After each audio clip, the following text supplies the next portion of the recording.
तुम्हाला माहिती आहे का, खंडाळा घाट संपल्यानंतर हा आपल्याला एक्सप्रेसवे लागतो. खंडाळा घाटपासून तर खोपोलीपर्यंत आपल्याला इकडे टू व्हीलर अलाउड आहे. सध्या तरी मागे पुढे पूर्ण फोर व्हीलर आहेत आणि आमच्या दोघांच्याच टू व्हीलर आहेत इकडे. आम्ही इलिगली इथे गाडी टाकलेली नाही आहे. इथे आपल्याला परमिशन आहे, त्यामुळे या एवढ्या पॅचमध्येच आपण टू व्हीलर एक्सप्रेसवेवरती चढू शकतो. त्यामुळे एक्सप्रेसवेवरती गाडी घेतलेली आहे आणि जसं खोपोली येईल तसं आम्ही हा एक्सप्रेसवे सोडणार आहे.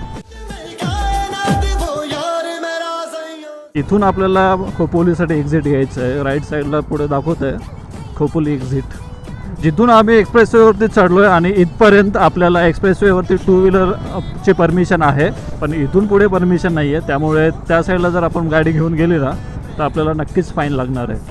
ज्या कुणाला एक्सप्रेसवेवरचं आपल्याला इकडे एवढ्या पॅचमध्ये टू व्हीलरची परमिशन आहे हे माहिती नसेल, त्यांच्यासाठी हा जो ब्लॉग आहे तो एकदम परफेक्ट झालेला आहे.